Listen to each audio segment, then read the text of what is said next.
My name is Emily, and I'm 32. Picture me at a family dinner, the kind where everyone's supposed to laugh and share old stories. Instead, my sister-in-law, Clara, slides photos across the table. They show me with a man, and she says it's proof I'm cheating. My heart sinks as all eyes turn to me judging. Clara smirks, thinking she's won. I stay quiet, my phone burning in my hand. I've got something she didn't expect. Have you ever been betrayed by family hit, like if you felt that sting, and subscribe for more stories? Where are you watching from? The dining room felt like a courtroom, all mahogany and candlelight, but no warmth. Clara's photos lay scattered on the table, each one a knife twist. I recognized the man in them instantly. Ben, my co-worker, leaning close at a coffee shop discussing a client's logo redesign. Innocent, but Clara made it look sordid. She stood, her wine glass glinting, and announced she'd hired a private investigator to protect Nathan. My husband. I glanced at him expecting a defense. He just stirred his coffee eyes on the tablecloth. Margaret? My mother-in-law clutched her pearl necklace, her voice sharp. Emily, how could you bring this shame to our family? Her words stung like I'd failed some unspoken test. Sophie. My young cousin-in-law stared at me, her fork frozen midair. Is it true? She whispered, barely audible over the clink of dishes. I opened my mouth to explain, my throat tight. It's not what it looks like. Ben's just a colleague. Clara cut me off, her voice syrupy with fake pity. Don't bother, Emily. The evidence speaks for itself. She passed around printed copies of the photos, each stamped with a date and time like I was a criminal on trial. I felt my face burn, the room shrinking. James, Clara's husband, shifted in his seat, his jaw tight. He didn't meet my eyes, but I caught his quick glance at Clara like he knew something was off. I turned to Nathan again, my voice low. Say something. He mumbled, I don't know. And looked away. My chest ached, not just from Clara's accusations, but from his silence. We'd been married 5 years, built a life, a home. Last week, he'd come to me all smiles, asking to borrow $10,000 from my savings for his business. Just a short-term thing, he'd said, kissing my forehead. I trusted him, handed over the money, no questions. Now he wouldn't even look at me. Clara leaned forward, her smile sharp. Guess that loan's off the table now, huh? Nathan doesn't owe a cheater anything. Her words hit like a slap. The money. This wasn't just about humiliating me. It was about erasing Nathan's debt. I gripped the edge of my chair, my knuckles white. Sophie's eyes darted between us, her confusion palpable. Margaret shook her head, muttering about divorce and disgrace. I wanted to scream, to flip the table, to make them listen. But every time I started, Clara's voice drowned me out, smooth and relentless. The photos, the timestamps, her story. They were a trap, and I was caught. James cleared his throat like he might say something, but Clara shot him a look, and he sank back. I felt alone, surrounded by family who'd already judged me guilty. My phone sat heavy in my pocket, the recording still a secret. I wasn't ready to play it. Not yet. The silence in the dining room was suffocating, broken only by the faint tick of the grandfather clock. I pushed my plate away, the roasted chicken untouched, my appetite gone. Clara's smugness filled the space, her eyes glinting as she sipped her wine. I felt the weight of every glance, every whispered judgment. My hands trembled, but I kept them folded in my lap, hiding the storm inside. I needed to stay calm, to think. The recording on my phone was my lifeline, but timing was everything. Margaret stood smoothing her skirt and addressed the table. This is a family matter, and we'll handle it privately. Emily, you should leave. Her tone was final, like she was signing a verdict. Sophie's lip quivered, her napkin crumpled in her fist. I wanted to reach for her, to tell her I wasn't the villain here, but Clara's presence loomed, daring me to try. I looked at Nathan again, desperation creeping into my voice. "You know me. You know this isn't true." He rubbed his neck, a nervous habit, and muttered, "It's complicated, Em. Complicated." The word burned. Last month we'd sat on our couch planning a trip to the coast, laughing about growing old together. Now he was letting his sister tear us apart. I wondered if the $10,000 was even for his business, or if Clara had her hands in that too. Clara chimed in, her voice dripping with false concern. "Nathan's just being kind, Emily. He doesn't want to air your dirty laundry." She slid another photo across the table, this one showing me and Ben walking out of the coffee shop, his hand brushing my shoulder. It was nothing a casual moment, but Clara's narrative twisted it into something ugly. Sophie gasped softly, her trust in me cracking. I stood my chair, scraping the floor, and faced Clara. "You're lying, and you know it." My voice shook, but I held her gaze. She laughed sharp and cold. "Prove it then." "Oh, wait, you can't." James coughed, his eyes darting to the doorway like he wanted to escape. I noticed his fingers tapping the table, a restless rhythm. Did he know something? I filed it away, my mind racing. A memory hit me unbidden. A year ago at Thanksgiving, Clara had pulled me aside, her smile tight. "Nathan's my brother, Emily. Don't think you can replace me." I'd brushed it off, thinking she was just protective. Now I saw it for what it was, a warning. She'd been waiting for a chance to undo me, and Nathan's debt gave her the perfect opening. Margaret cleared her throat, impatient. "Enough. Emily, go home. We'll talk later." Her dismissal cut deep, like I was an outsider, not family. Sophie reached for my hand under the table, her touch fleeting but warm. It was the only kindness in the room, and it almost broke me. I nodded, grabbing my purse, my phone still heavy in my pocket. As I walked to the door, Clara's voice followed me, low and venomous. "Don't expect an invitation to Christmas." The words were meant to wound, and they did. But they also lit a fire. I wasn't done, not by a long shot. I stepped into the cool night air, my breath visible, and felt the weight of what was coming.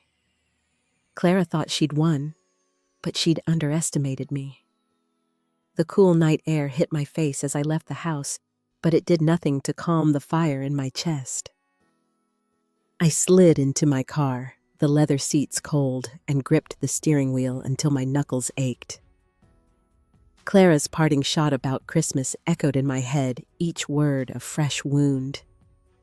I wanted to drive back, barge in, and make them listen. But I didn't. I needed to be smart, not reckless. My phone stayed silent in my purse, the recording still my secret weapon. Back at the dining room, I imagined them clearing plates, Clara basking in her victory. The thought made my stomach churn. I drove home, the city lights blurring through my unshed tears. Our apartment was quiet, the kind of quiet that feels like a scream. I dropped my purse on the counter, the clatter loud in the stillness. Nathan's jacket hung by the door, mocking me. I wanted to tear it down, but I just stood there frozen. I poured a glass of water, my hands shaking, and sank onto the couch. My phone buzzed, a text from Sophie. "I'm sorry, Emily. I don't know what to believe." Her words were a lifeline, but they also hurt. Even Sophie, the one person who'd shown me kindness, was doubting me now. I typed a reply, then deleted it. What could I say? Clara had spun a web, and I was tangled in it. The front door opened, and Nathan walked in. His shoulders slumped. I stood, my heart pounding. "Why didn't you say anything?" My voice was sharper than I meant, but I didn't care. He set his keys down slow, like he was buying time. "I didn't know what to do, Em. Clara's got everyone worked up." I stepped closer, my anger boiling over. "You let her call me a cheater. You let your mother kick me out. What's wrong with you?" He flinched, but his eyes stayed on the floor. It's not that simple, he said, his voice low. Clara showed me those texts. You and Ben. They looked bad. Texts. My mind raced. Ben and I had texted about work deadlines, client feedback. Nothing personal. I grabbed my phone, scrolling through our messages. You think these are proof I'm cheating? I shoved the screen toward him, my voice rising. This is about a logo, Nathan. A logo. He glanced at the phone, then away, like it didn't matter. I remembered a moment from 2 years ago when Clara had borrowed Nathan's phone to set up a family group chat. She'd had access to it for hours. Had she been planning this even then? Planting seeds, waiting for a chance to strike? The thought made my skin crawl. Clara's playing you, I said, my voice steady despite the rage. And you're letting her. Nathan rubbed his face, exhausted. Maybe we need a break, Em, just to figure things out. A break. The words hit like a punch. I laughed, bitter and hollow. A break. You owe me $10,000, Nathan. You don't get to walk away. His eyes flickered with something guilt, maybe, but he didn't answer. I turned away, my throat tight. The apartment felt smaller, the walls closing in. I thought of Margaret's lecture at dinner, her voice dripping with disappointment. A wife honors her husband, she'd said, as if I'd betrayed some sacred vow. I'd spent years trying to win her over, bringing her favorite lemon bars to Sunday dinners, listening to her stories about Nathan's childhood. And for what? To be cast out like trash. My phone buzzed again, this time a voicemail. I hesitated, then played it. My father's voice crackled through rough from years of smoking. Emily, it's Dad. I know it's been a while. I'm not doing great. Can we talk? I froze, my anger colliding with a new kind of pain. Robert had left when I was 10, a ghost in my life until now. Why was he calling? Why tonight I deleted the message, my hands shaking. I couldn't deal with him, not when my world was crumbling. I sank back onto the couch, staring at the coffee table. A photo of me and Nathan sat there, taken at a county fair last summer. We were laughing, cotton candy in hand, the Ferris wheel glowing behind us. I wanted to smash the frame to erase that version of us, but I didn't. I just sat, the weight of Nathan's silence and Clara's lies pressing down, knowing this was only the beginning. I sat on the couch, staring at the photo of us at the fair, my chest tight with a pain I couldn't name. Nathan hovered by the kitchen counter, his shadow long across the hardwood floor. I wanted him to fight for us, to tell me Clara was wrong, but his silence was louder than any words. The air felt thick, like I was breathing through a straw. I stood, needing to move, to do something, but my legs felt heavy-rooted. I walked to the window, the city skyline a blur of lights. You really think I'd throw away our marriage for Ben? My voice cracked, betraying the hurt I tried to hide. Nathan sighed, leaning against the counter. I don't know what to think, Emily. Those messages, the photos, they're hard to ignore. His words cut deeper than Clara's accusations. He wasn't just doubting me. He was choosing her version of the truth over mine. I turned, my hands clenched. You've known me for years, Nathan. You've seen me stay late at work, bring you coffee when you're stressed, plan our future. And you're throwing that away because of Clara's lies. He looked up, his eyes tired but empty. It's not about Clara. It's about us. Maybe we've been pretending things are fine. Pretending. The room spun. I thought of our late-night talks, our shared dreams of starting a family. Were those lies too? A knock at the door startled us. Sophie stood there, her coat damp from the drizzle outside, her face pale. I had to come, she said, stepping inside. Clara's still at the house, telling everyone you're leaving Nathan. She's saying you admitted it. My stomach dropped. Admitted it?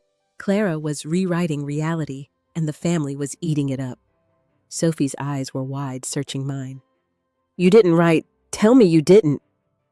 I shook my head, my throat burning. I didn't admit anything, Sophie. It's all Clara. She nodded, but her hesitation lingered a crack in her trust.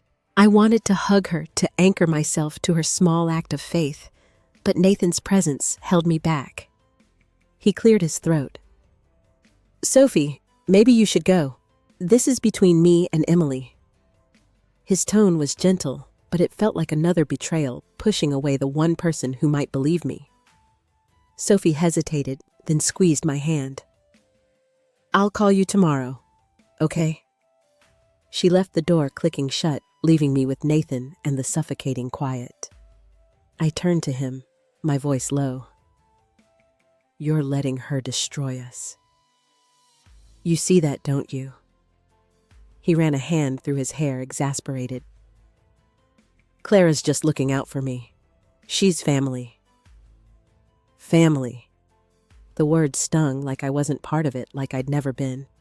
I thought of Clara at last year's family reunion, her arm around Nathan, whispering something that made him laugh.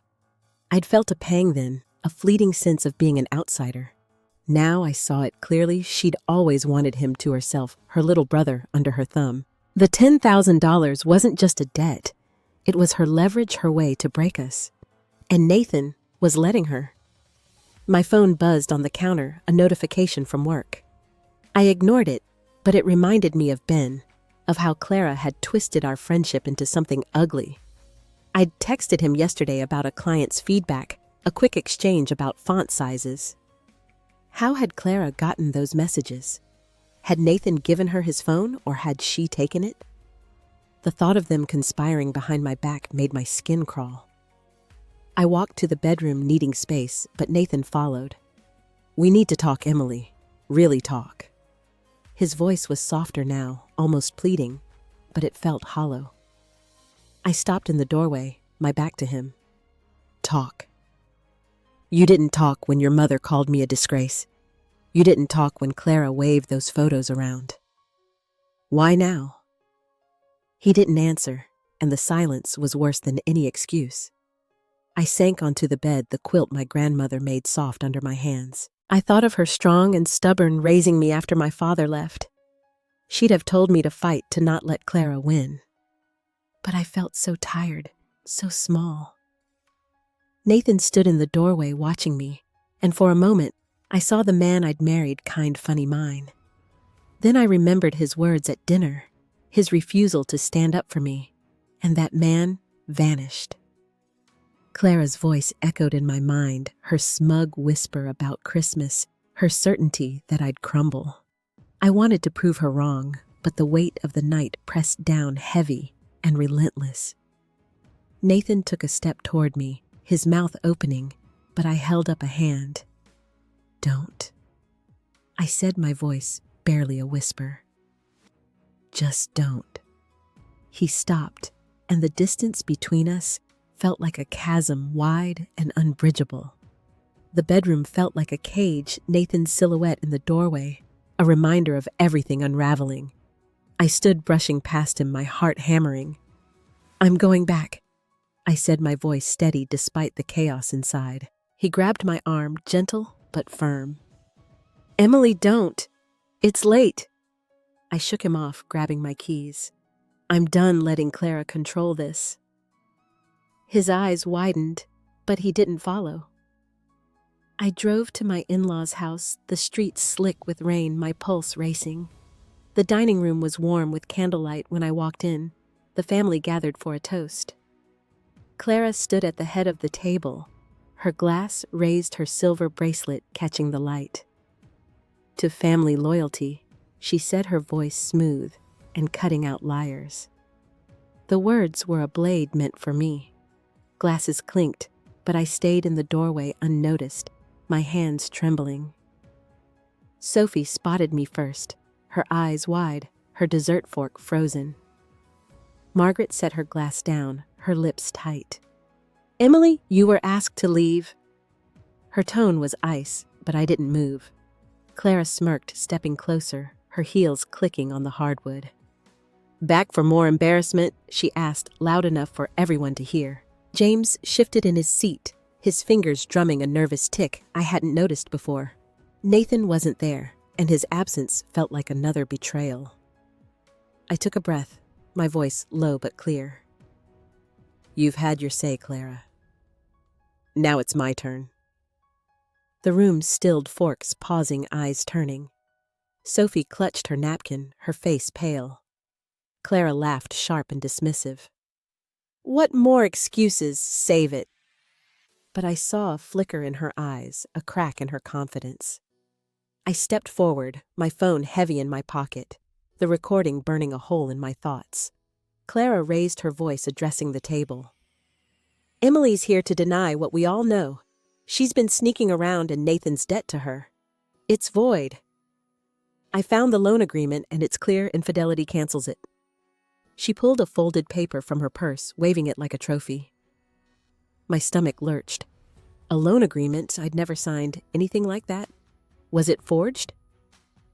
The room spun, but I forced myself to focus. Margaret nodded, her expression grim. Nathan deserves better, Emily. You've disgraced this family. Her words were a hammer, each one driving me lower. Sophie's eyes filled with tears, her voice small. Why can't you just tell the truth? The question broke something in me, not because I was lying, but because she believed I was. I wanted to scream, to shake them awake, but Clara's smugness held me in place. I thought of the coffee shop 2 weeks ago, overhearing Clara and Nathan at a corner table. She'd been whispering, her hand on his arm, and I'd felt a chill. I'd started recording their talks after that, a gut instinct I couldn't explain. Now that instinct was my only weapon. I reached for my phone, my fingers brushing the screen, but I hesitated. Once I played it, there was no going back. The family would hear everything, and it would change us forever. Clara stepped closer, her voice a hiss. Leave, Emily. You're not welcome here. She dropped another photo on the table. This one of me and Ben hugging outside the coffee shop. It was a quick goodbye after a long meeting. Nothing more but Clara's spin made it look like a secret affair. Sophie gasped, her hand over her mouth. James looked away, his jaw tight, like he couldn't stomach it. My heart pounded, a drumbeat in my ears. I wanted to run to hide from their judgment, but I thought of my grandmother's quilt, her strength stitched into every square. I wasn't the one who should be ashamed. I looked at Clara, her bracelet glinting, a symbol of her grip on this family. You forgot one thing, I said, my voice cutting through the tension. I pulled out my phone, my thumb hovering over the play button, the room holding its breath. Every eye in the dining room locked on me, the air thick with anticipation. My thumb pressed play, and Clara's voice spilled from my phone, sharp and unmistakable. Once we prove she's cheating, you're free, Nathan. No debt, no marriage. A gasp rippled through the room. Nathan's voice followed, low and hesitant. You sure this'll work? Clara laughed, cold and triumphant. I forged the agreement. She'll have nothing. The recording crackled, but each word was a dagger slicing through the family's silence. Clara's face drained of color, her wineglass trembling in her hand. She lunged for my phone, but I stepped back, holding it high. No more lies, I said, my voice shaking with rage and hurt. Sophie sobbed, her hands covering her face, unable to look at Clara. Margaret's mouth opened, then closed, her pearl necklace glinting as she sank into her chair, stunned. James stood, his voice rough. Clara, is this true? His question hung heavy, the first crack in her armor. She stammered, It's not what it sounds like. I was protecting Nathan. Protecting... The word twisted in my gut. She'd orchestrated this to ruin me, and Nathan had let her. I scanned the room, searching for some sign of remorse, but found only shock and confusion. Margaret's voice broke the silence, trembling. "You forged a document in my house?" Her disappointment was palpable, but it wasn't aimed at me. Clara's eyes darted desperate. "Mother, you don't understand. Emily's the one who Margaret cut her off." Her hand raised. "Enough!" The word was final, a judge's gavel, but it didn't ease my pain. I'd exposed Clara, but at what cost? Sophie's cries grew louder. Her voice choked. "How could you do this? To Emily? To us?" She looked at me, her eyes pleading for something I couldn't give. I wanted to comfort her, but my own heart was breaking, splintering under the weight of betrayal. Clara's bracelet clinked as she set her glass down, her composure crumbling. "You're all turning on me," she hissed, her gaze landing on me. "This is your fault, Emily. My fault." The accusation burned, reigniting every moment I doubted myself. I thought of the nights I'd stayed up wondering why Clara hated me, why Nathan's love felt conditional. The recording had exposed their plot, but it also laid bare my own blindness. I'd trusted Nathan, given him my savings, my heart, and he'd conspired against me. The room blurred my vision, swimming with unshed tears. James took a step toward Clara, his voice low. "You went too far. I knew you were up to something, but this..." His admission hit like a shockwave. He'd suspected her, yet said nothing, letting me drown in their lies. I wanted to scream at him, at all of them, but my throat was raw, my energy spent. The family I'd fought to belong to was fracturing, and I was at the center, exposed and alone. Clara's voice rose frantic. "You're all hypocrites! You think Emily's so perfect? She's been lying to us all along." She pointed at me, her finger shaking, but no one responded. The room was a battlefield, loyalties shattered, and I was the collateral damage. I clutched my phone, the recording still playing in my mind, each word a reminder of how deeply I'd been betrayed. I looked at Margaret, hoping for a flicker of understanding, but her eyes were distant, lost in her own pain. Sophie's sobs filled the silence, a sound that broke me further. Clara's desperation, James's guilt, Margaret's shock, they swirled around me, a storm I couldn't escape. I felt hollow, my strength gone, my heart a raw wound. The truth was out, but it hadn't saved me. Not yet. The dining room was a frozen tableau, Clara's accusation hanging like smoke. I slipped my phone into my pocket, my hands steady despite the ache in my chest. Sophie's sobs echoed, but I couldn't look at her. I turned and walked out the front door, clicking shut behind me. The night air was sharp, biting my skin as I climbed into my car.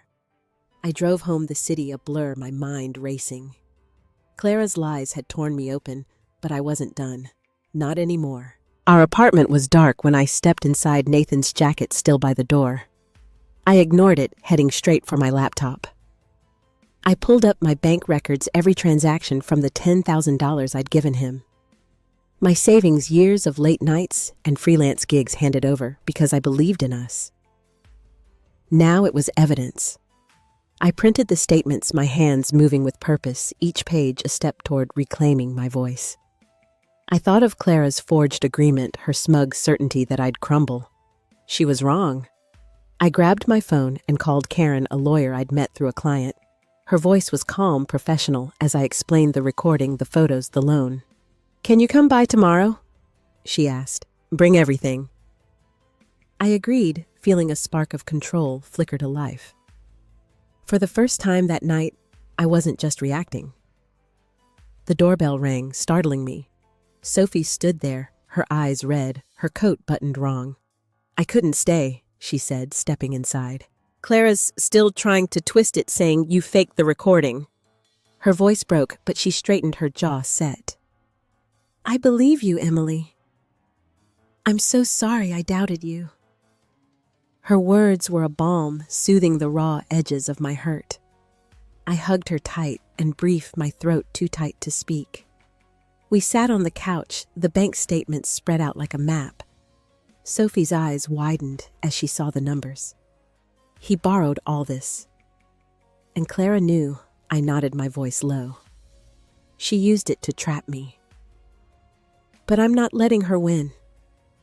Sophie squeezed my hand, her support quiet but fierce. I thought of my grandmother, her calloused hands teaching me to stand tall. I was doing this for her, for me. I opened my email, finding Ben's last message about our project. I typed a quick note asking if he'd confirm our meetings were professional. His reply came fast. Of course, I'm sorry you're going through this. I saved it, another piece of my defense. Then I remembered something Ben had said weeks ago about a woman asking him odd questions at the coffee shop. Had that been Clara's investigator, or Clara herself? The thought fueled my resolve. I stood pacing the living room, my energy shifting. The hurt was still there, a heavy stone in my chest, but it was hardening into something else, determination. I wasn't the naive wife Clara thought I was. I pulled out a notebook listing every detail, the recording, the bank transfers, Ben's testimony. Each word felt like armor shielding me from the family's judgment. I wasn't just fighting for the money, I was fighting for the truth. Sophie watched me, her voice soft. What's next? I met her gaze, my heart steady. I'm going to make them face it. All of it. The words were a vow not just to her, but to myself. I thought of Nathan, his silence at dinner, his weak excuses. He'd chosen Clara's side, but I was choosing mine. The night stretched ahead, and for the first time, I felt like I was moving forward, not falling. Sophie left after midnight, her promise to stand by me, lingering like a quiet strength. I sat at the kitchen table, my notebook open, the bank statements and Ben's email stacked neatly beside it. The apartment was still, but my mind churned. I wasn't the same woman who'd sat at that dinner, silenced by Clara's lies. I'd been cracked open, but the pieces were coming together, sharper, stronger. I grabbed my coat, the need to act pulling me out the door. The morning was gray as I drove to Karen's office, a small brick building downtown. I carried a folder thick with evidence, the recording, my financial records, Ben's written statement. Karen listened, her pen scratching notes, her questions precise. This is solid, she said, tapping the folder. The forged agreement won't hold up. We can demand repayment and pursue defamation if you want. Defamation? The word felt heavy, but right. I nodded, my resolve hardening. Back in my car, I checked my phone. A new voicemail from Nathan. Emily, we need to talk. I didn't mean for this to happen. His voice was soft, almost broken, but it stirred nothing in me. I deleted it, my fingers steady. He'd had his chance to speak at dinner in our apartment, and he'd chosen silence. I wasn't his to sway anymore. I drove to his office, a sleek glass building where he consulted for startups, my folder tucked under my arm. The receptionist recognized me, her smile faltering as I asked for Nathan. He appeared in the lobby, his tie loose, his eyes wary. What are you doing here? He asked, glancing at the folder. I stood tall, my voice even. You owe me $10,000. Pay it back, or I'm taking you and Clara to court. I have proof. His face paled, his hand rubbing his neck. I was going to pay you. Clara. Just no. I cut him off, my tone firm. No more excuses. You let her lie about me. You helped her.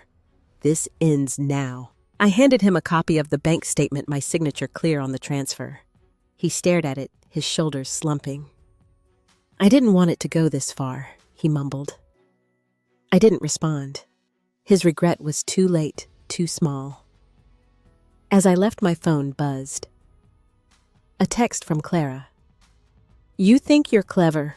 I'll make sure everyone knows what you are.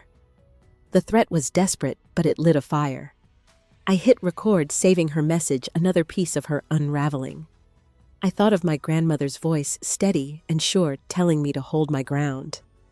Clara's words couldn't touch that part of me anymore. I stopped at a cafe needing air. Inside, I opened my laptop and drafted an email to Margaret, attaching the recording and a calm explanation. I didn't betray this family. Clara and Nathan did. I'm fighting for the truth. I hesitated, then hit send. It wasn't about winning Margaret over. It was about standing in my own light. The barista called my name and I picked up my coffee, the warmth grounding me. Back home, I found a box in the closet filled with old letters from my mother. One caught my eye, written when I was a teenager, her handwriting looping and warm. You're stronger than you know, Emily. Don't let anyone dim you. I clutched the letter, tears pricking my eyes. I wasn't just fighting for the money or my name. I was fighting for the woman my mother believed in, the one I was becoming. I set the letter down and looked at the folder on the table, my evidence, a testament to my refusal to break. The apartment was quiet, but it felt different now, like a space I was claiming as my own. I stood by the window, the city sprawling below, and let the weight of my choices settle. My reflection stared back, not defeated, but alive, ready. I turned away, my steps firm, knowing I'd only just begun. The city was quiet outside my window, a rare stillness that mirrored the shift inside me. I'd laid my cards on the table, confronted Nathan, and sent the truth to Margaret. Now I waited, the folder of evidence still on my kitchen table, a silent anchor. My phone stayed dark, no calls, no texts. The absence was loud, like the family was holding its breath, unsure how to face what I'd exposed. I sipped my coffee, the mug warm in my hands, and felt a strange calm, like the eye of a storm. Karen called that afternoon, her voice brisk. Nathan's lawyer reached out. He's offering to repay the $10,000 no court if you drop the defamation claim. I leaned against the counter, my heart steady. Repayment was a start, but it wasn't enough. Clara's lies had cost me more than money, my place in the family, my trust in Nathan. What about Clara? I asked. Karen paused. She's not mentioned. They're protecting her. Of course they were. I hung up, staring at the fridge where a magnet held a photo from our wedding. I hadn't noticed it in weeks, but now it felt like a stranger's memory. I took it down, slipping it into a drawer, a small act of closure. My laptop pinged with an email from Margaret. Her words formal clipped. Emily, I've listened to the recording. We need to meet. Tomorrow at the cafe on Elm Street. Noon. No apology, no warmth, just a summons. I closed the laptop, my stomach tight. What did she want? The next morning, I dressed carefully, a simple sweater and jeans, my mother's old scarf around my neck for strength. The cafe was busy, the air thick with coffee and chatter.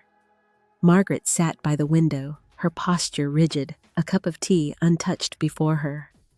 I slid into the seat across from her, my folder in my bag, ready but unopened. She looked older, her eyes heavy with something I couldn't name. You've caused quite a stir, she said, her voice low. I met her gaze, unflinching. I told the truth. Clara and Nathan lied. She flinched at Nathan's name, her fingers tightening on her cup.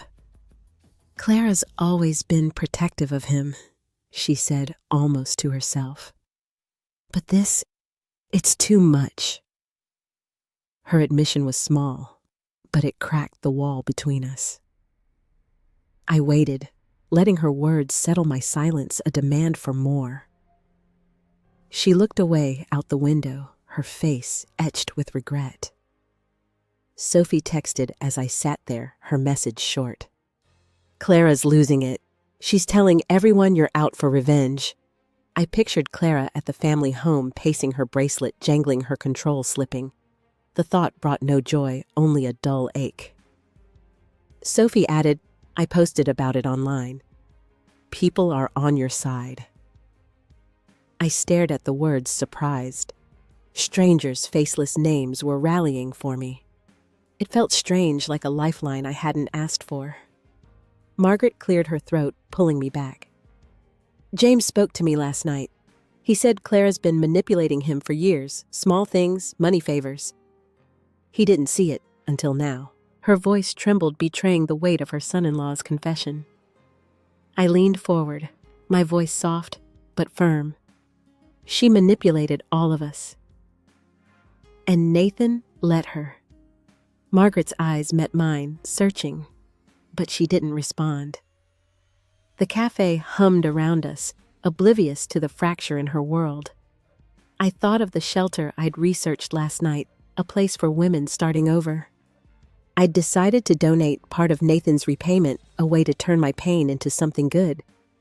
The idea had kept me up a quiet fire in my chest. But sitting across from Margaret, I felt the weight of her judgment, her loyalty to her children, even now. She reached for her tea, then stopped, her hand hovering, as if the world had tilted, and she didn't know how to steady it.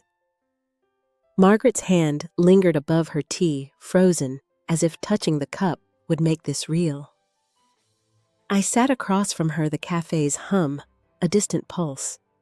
Her silence was heavier than her words, a confession of her own blindness. I didn't push, didn't need to. The truth was out, and it was reshaping the family like a slow, relentless tide. I sipped my coffee, the bitterness sharp matching the edge in my chest. Clara's lies had unraveled, but the cost was still unfolding. Margaret finally spoke, her voice thin. Nathan called me last night. He's wiring the money today. No mention of an apology, no acknowledgement of his betrayal. Just the transaction, cold and final. I knotted my scarf, brushing my chin, a reminder of my mother's warmth. The repayment was a victory, but it felt hollow, like winning a game no one wanted to play. I thought of the shelter, the donation I'd planned, and held on to that small light. As we left the cafe, Margaret paused at the door, her coat buttoned tight. This family's broken, Emily. I don't know how to fix it. Her eyes, usually so stern, were soft, lost.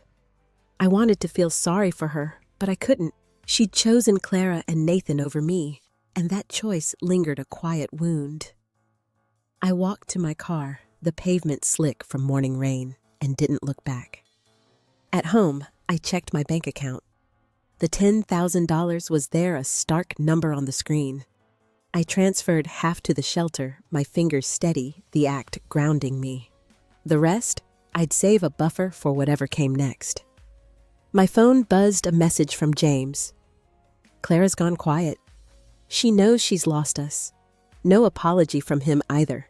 Just a statement like he was reporting the weather. I didn't reply. I opened my laptop, curious, and found Sophie's post online. It was simple, a few lines about family betrayal and standing up for truth with my name tagged. The comments were a flood, strangers sharing their own stories, their words raw and real. "You're not alone," one wrote. "Keep fighting." I scrolled, my throat tight, struck by the weight of their support. It wasn't just about me anymore. It was bigger, a ripple I hadn't expected. Nathan texted later, a single line. "Can we meet? I want to explain." I stared at the words, my heart unmoved. Explain what? How he'd let Clara spin her web, how he'd stood by while I was humiliated. I deleted the message, my finger lingering on the screen. The apartment was still the afternoon light, slanting through the blinds, casting long shadows. I thought of our first year here, painting the walls, laughing over spilled cans. That life was gone. I walked to the bookshelf, pulling out a journal I hadn't touched in years. Inside were lists, plans, dreams Nathan and I had shared. I flipped past them, finding a blank page, and wrote one word: enough. It wasn't anger, not anymore. It was clarity, cold and certain. Clara's influence was fading, Nathan's hold on me broken, but the family's fracture was permanent.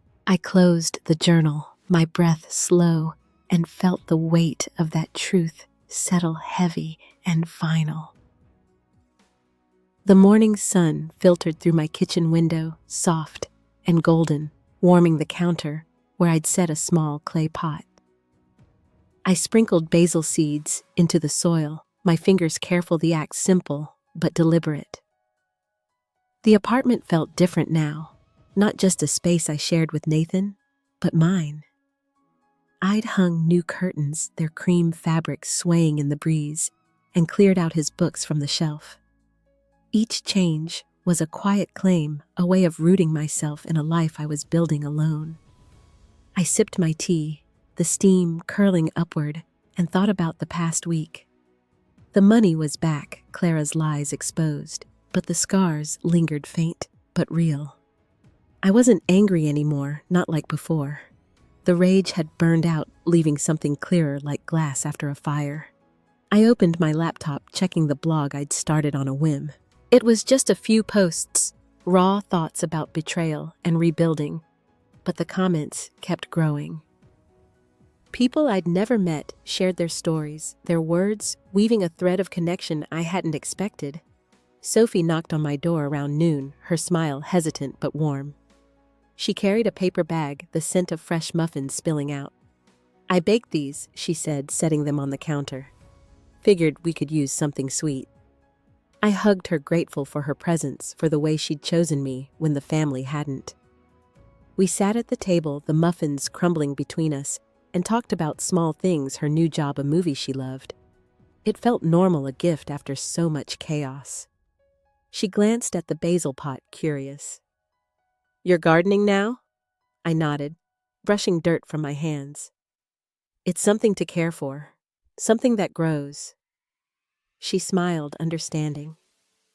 I thought of my mother, how she'd tended roses in our backyard. Her hands steady, even on hard days.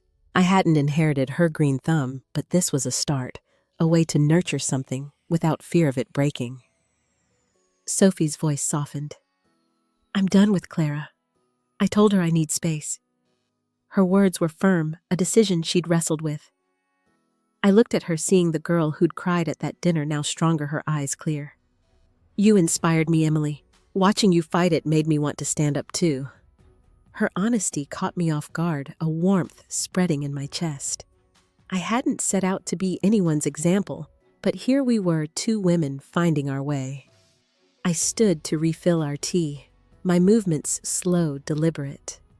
The kitchen clock ticked a steady rhythm, grounding me. I thought about the family, how they'd unraveled under Clara's lies. Margaret's email had hinted at regret, but it was Sophie's choice that mattered more. She was building her own path, just as I was. I poured the tea, the kettle's whistle fading, and felt a quiet pride, not for what I'd won, but for what I'd become. Sophie left with a promise to call soon, her footsteps fading down the hall. I stood by the sink, washing our mugs, the warm water soothing my hands. The basil pot sat on the counter, its soil dark, and waiting a small promise of growth. I dried my hands and walked to the living room, drawn to the window, where the city stretched out alive and indifferent. The hurt from that dinner, from Nathan's silence, felt distant now, like a storm that had passed. I pulled out a notepad and wrote a letter to my father. "Robert," I began, the name strange on the page. "I got your message. I'm not ready to talk, but I forgive you. I hope you're okay." The words were simple, but they lifted a weight I hadn't named. I sealed the envelope, not sure if I'd send it, but the act was enough, a quiet release. My mother's scarf hung on the chair, its soft blue catching the light, and I smiled, feeling her with me. Later, I met Ben at a corner cafe, the air sharp with autumn chill. He slid a coffee across the table, his smile easy. "You doing all right?" he asked. I nodded, grateful for his steadiness, his refusal to let Clara's lies taint our friendship. "Thanks for backing me up," I said. my voice low. He shrugged like it was nothing, but his eyes held a quiet respect. We talked about work, about new projects, and for a moment, life felt simple again. Back home, my phone buzzed. A message from Margaret. "Emily, I was wrong about you. Can we talk?" Her words were careful a bridge offered after so much distance. I didn't reply right away, letting them sit. I wasn't the same woman who'd craved her approval, but I wasn't closed off either. I'd answer later when I was ready on my terms. The thought was freeing, like shedding a coat I'd outgrown. I opened my blog, reading new comments from strangers who'd found my words. Their stories mirrored mine: betrayal, loss, resilience, and I felt a kinship, a thread tying us together. I typed a new post, short but honest, about choosing yourself after the world tries to break you. The words flowed not for applause, but for clarity for the woman I was becoming. I walked to the park nearby, the leaves crunching under my boots. The air was crisp, the sky a soft gray. I sat on a bench, watching kids chase a soccer ball, their laughter bright. I thought about the years with Nathan, the dreams we'd painted, now faded like old photographs. I didn't miss him, not really. I missed the version of me who believed in forever, but I liked this version better, scarred, but whole. The wind picked up, stirring the leaves, and I closed my eyes, breathing slow. The world kept moving, and so would I. The basil seeds were waiting at home, and I'd water them tomorrow, watch them sprout small and stubborn. That was enough for now. I stood, my scarf tucked close, and walked back the park's noise, fading my steps, steady, my heart quiet. A year had passed since that dinner, and my apartment was a different kind of home now. I woke early, the soft light of dawn spilling across my hardwood floors. My routine was simple: coffee brewing, a quick stretch, and a moment to check on the basil plants thriving on my windowsill. Their green leaves were small but sturdy, a quiet victory. I'd added thyme and rosemary, each pot a marker of days spent choosing myself, building a life that didn't lean on anyone else. I sat at my desk, my laptop open, the blog now a steady part of my mornings. It had grown beyond what I'd imagined, with thousands reading my posts about betrayal, healing, and starting over. I'd started replying to comments, connecting with women who felt as lost as I once did. One, a young mother named Lila, wrote about leaving a toxic marriage. I mentored her through emails, sharing what I'd learned, finding purpose in her small steps forward. It wasn't grand, but it mattered. The family had changed too. I'd agreed to attend a gathering last month, a quiet lunch at a local bistro. Clara was there, subdued, her usual confidence dimmed. She sat at the far end, her bracelet gone, her voice low when she spoke. No one mentioned the photos or the recording, but the air held a new respect for me, earned through my silence and my fight. Sophie caught my eye across the table, her smile proud, and I felt a warmth I hadn't expected. Margaret and I had coffee a few weeks later, just the two of us. She spoke of her garden, her voice softer than I'd ever heard. "I misjudged you, Emily," she said, her hands folded tight. "I'm learning to see things differently." I nodded, accepting her words without needing more. We weren't close, but we were honest, and that was enough. I sipped my latte, the foam clinging to the cup, and let the past rest. Nathan was at the lunch too, a shadow of the man I'd married. He'd started a new job, moved to a small apartment across town. He nodded at me, polite but distant, and I returned it, my heart unmoved. Our marriage was a chapter closed, its pages worn, but no longer heavy. I'd sold my wedding ring months ago, using the money for a weekend trip to the mountains, where I'd hiked alone, the silence of the trails a kind of freedom. I walked to my bookshelf, now pulling out a new journal, its pages crisp and unlined. I'd started sketching in it rough outlines of flowers, faces, moments from my days. It wasn't art, just a way to hold on to the small things, a barista's kind smile, the way light hit the river at dusk. I flipped to a blank page, my pencil hovering, and drew a single line curved like a horizon. It felt like a beginning. My phone buzzed, a notification from the shelter where I'd donated. They'd named a program after my contribution, a small gesture that made my throat tight. I hadn't expected recognition, but it reminded me how far I'd come. I set the phone down, my coffee cooling, and looked out the window. The city was waking its rhythm steady, and I was part of it, not fighting it anymore. I breathed slow, the air cleaned my heart at ease. The afternoon light softened, casting a warm glow across my living room. I set my journal down and walked to the small balcony where I'd hung a wind chime, its gentle clinks a new sound in my days. I leaned against the railing, watching clouds drift over the skyline, their edges blurred but steady. A year ago, I'd stood in a dining room, my world collapsing under Clara's lies. Now I stood here not whole, but healing my life, stitched together with choices I'd made, not ones forced on me. I thought about the blog, how it had become a mirror for my growth. Last week, I'd posted about forgiveness, not the kind that erases pain, but the kind that sets you free. Lila, the woman I mentored, had commented saying, my words gave her courage to face her ex. Her strength reflected mine, a reminder that healing isn't just personal. It ripples, touching lives you'll never meet.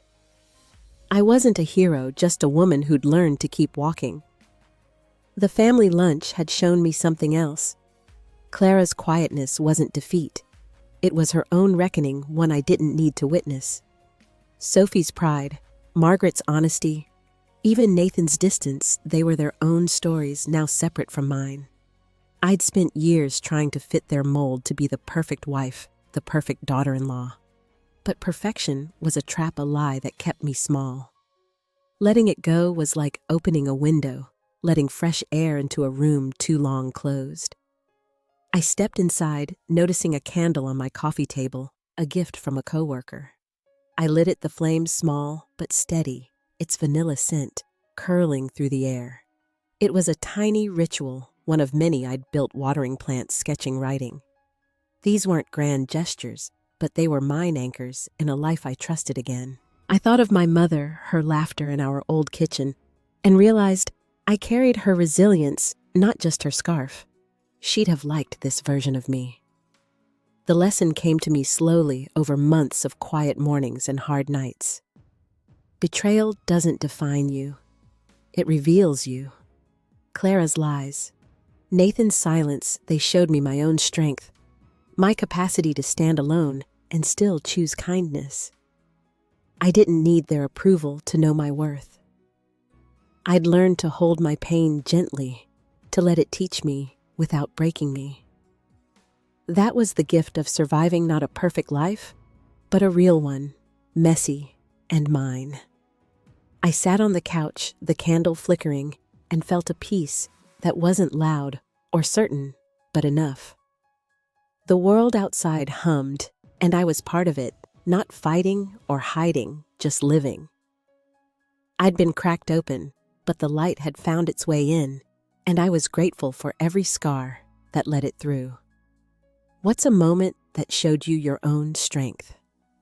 Share it below.